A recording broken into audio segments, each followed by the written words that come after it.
And occasionally, one of the routes that they would take going into Reagan Airport would take the plane flush parallel to the National Mall. So if people were able to look out the left side of their plane, they would be able to see sweeping views of the Lincoln Memorial, the reflecting pool, all these great monuments, and then even perched up on a hill, the beautiful U.S. Capitol building.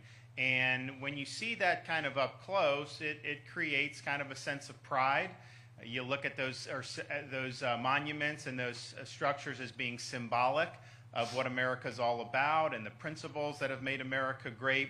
And I would do that and look, and the tourists would always be very excited to see that when they were doing. But I realized after doing that journey enough times that the monuments out of the left side of the plane were not the best monuments that we have. Because if you looked out the right side of the plane, you could look over the Potomac River and you would see a small set of monuments orderly arranged over the rolling hills of Arlington National Cemetery. And you can have the best political leaders that we memorialize, like in Abraham Lincoln. You can have the best political ideals that we try to exemplify, like in the Declaration of Independence and in the Constitution, but those don't run on autopilot.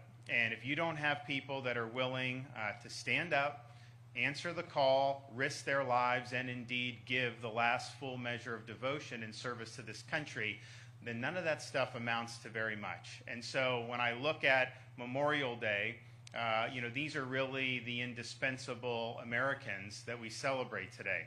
I know we have Gold Star parents here, and their sacrifice that their loved ones made matters.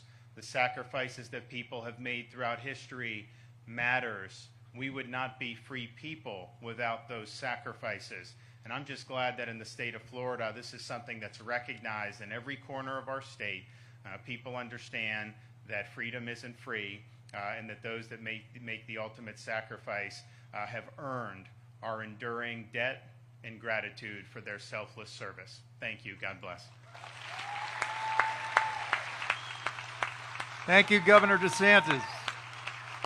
Thank you for honoring us with your presence today. It means a lot to the veterans. It's now my pleasure to introduce the keynote speaker for today's program, Rear Admiral James Aiken.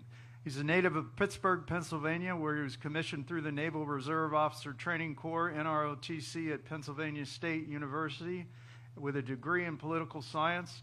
He's also earned a master's degree in strategic studies from the Naval War College. As a surface warfare officer, he's